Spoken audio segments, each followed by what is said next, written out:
आज का हमारा टॉपिक है ओरिजिन ऑफ गॉथिक लिटरेचर। इसके अंदर हम डिस्कस करेंगे फॉर्मल रियलिज्म को, आइडियोलॉजी ऑफ इवान वार्स को, फील्डिंग एंड रिचर्डसन का novel Pamela and Joseph Andrew, a response to formal realism, और लास्ट में आकर इसको कंक्लूड कर देंगे। ये topic emerging form of literature से लिया गया है। सबसे पहला सवाल तो यही उठता है कि आखिर गॉथिक लिटरेचर आया कहाँ से था। गॉथिक लिटरेचर, गॉथिक नॉवल का जो हमें डायरेक्ट रिस्पॉन्स मिलता है वो 18th सेंचुरी के उन आइडियल्स से मिलता है जिसके अंदर फॉर्मल रियलिज्म के बारे में बात की जाती है। तो कहा यह जाता है कि अगर आपको गॉथिक लिटरेचर को समझना हो तो आपके लिए ये बहुत ज़्यादा ज़रूरी हो जाता है कि उससे पहले आप फॉर्मल रियलिज्म के बारे में पढ़ो। फॉर्मल रियलिज्म से मुराद है एक ऐसी रियलिटी क्रिएट करना जिसके अंदर एक सिंगल कैरेक्टर के एक्सपीरियंसेस के बारे में बात की जाती है, जिसके अंदर एक इंडिविजुअल के इंटरनल फीलिंग्स के बारे में बात की जाती है, उसके कॉन्शियसनेस, उसके परसेप्शन के हवाले से मालूमात इकट्ठी की जाती हैं। तो फॉर्मल रियलिज्म के अंदर एक ऐसा तरीका अपनाया जाता है, एक ऐसे लैंग्वेज का इस्तेमाल किया जाता है कि चीज़ों को ज़्यादा घसीटा नहीं जाता बल्कि उनको थोड़ा थोड़ा करके एक्सप्लेन कर दिया जाता है, इस तरीके से कि वो हमें एवरीडे लाइफ की रिफ्लेक्शन लगें।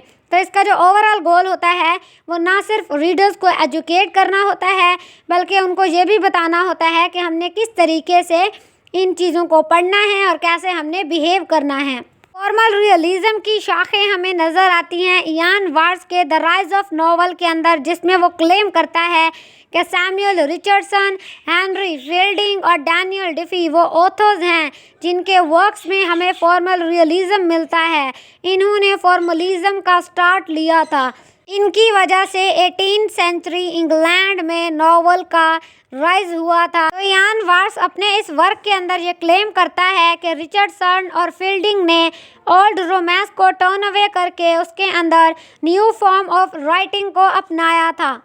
तो वार्स ये कहता है कि रियलिस्टिक स्टोरीज़ का ये मतलब नहीं है कि आप उसके ज़िंदगी के एक ही रुख को दिखा दो कि हमारी ज़िंदगी के अंदर एब्सर्डिटी है, वो यूज़लेस है, वो मीनिंगलेस है, आज का जो इंसान है वो होलो है।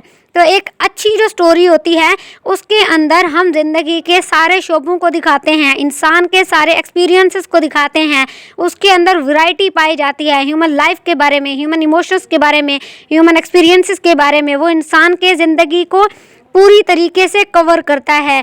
तो वो कहानी जिसके अंदर सिर्फ एक ही एस्पेक्ट को दिखाया गया है, इसका मतलब ये नहीं है कि वो एक रियलिस्ट कहानी है, वो कहानी बहुत अच्छी है। अगर आप एक अच्छी कहानी ले रहे हैं रियलिज्म के हवाले से तो उससे मुराद है इंसान के पूरी ज़िंदगी को लेना, ईच एंड एवरीथिंग को उसके अंदर कवर करना कि कब वो खुश होता है, कब वो उदास होता है, कब वो एक्साइटेड होता है, कब जो है ना वो डरता है, कब रोता है, हंसता है। ईच एंड एवरीथिंग को आपने एक ही नॉवल के अंदर, एक ही स्टोरी के अंदर कवर करना होता है। क्योंकि अक्सर हमने देखा है कि कहानी इतनी खूबसूरत नहीं होती जितना उसको खूबसूरत तरीके से राइटर प्रेजेंट करता है।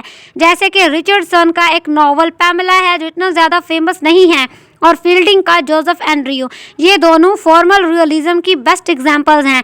इनके अंदर जो कहानियाँ बताई गई हैं वो इतनी ज़्यादा फेमस नहीं है, वो इतनी ज़्यादा स्ट्रॉन्ग नहीं है, लेकिन इनको जिस तरीके से प्रेजेंट किया गया है वो मैटर करता है कि इनको किस तरीके से पोर्ट्रे किया गया है, इनके अंदर किस तरीके से रियलिटी के बारे में बात की गई है।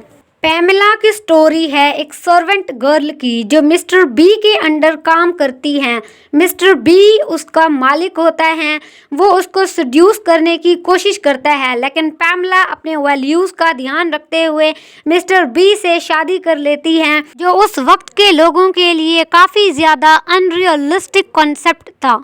इस स्टोरी का यूनिक एस्पेक्ट यही है कि इसको लेटर्स के थ्रू बयान किया गया है, इसके अंदर रियलिज्म का टच दिखाने के लिए, ताकि रीडर्स को यकीन आ सके पैमेला वाकई में एक रियल पर्सन थी, एक रियल इंसान थी। पैमेला के रिस्पॉन्स में फील्डिंग ने जोसेफ एंड्रयू लिखा था जो कि एक पैरोडी है। पैरोडी से मुराद है कॉमिक पीस ऑफ लिटरेचर जिसके अंदर सटायर किया जाता है।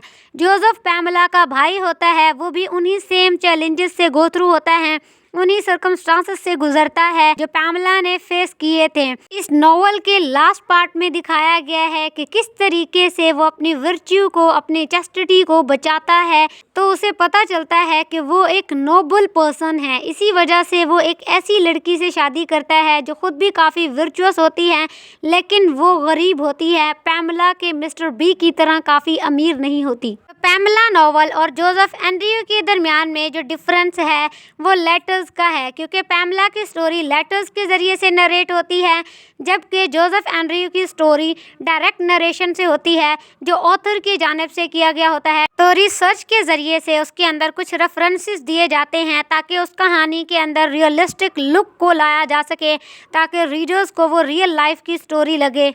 तो आखिरकार हम ये कह सकते हैं गॉथिक लिटरेचर फॉर्मल रियलिज़म के रिस्पॉन्स में आया था। गॉथिक लिटरेचर के जितने भी वर्क्स हैं वो टोटली अपोजिट होते हैं फॉर्मल रियलिज़म के।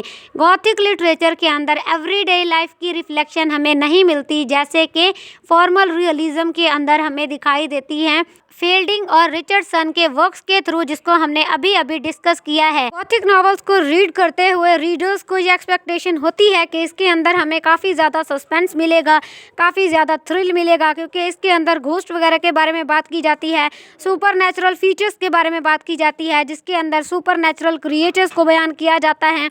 तो जो फॉर्मल रियलिज़म है वो टोटली अपोजिट होता है, क्योंकि उसके अंदर इंसान होते हैं, वो एवरीडे लाइफ की कहानियाँ होती हैं। तो इस टॉपिक को कंक्लूड करते हुए हम ये कह सकते हैं गॉथिक लिटरेचर के अंदर वो सारे एलिमेंट्स बयान किए जाते हैं जिनको फॉर्मल रियलिज़म टच भी नहीं कर सकता।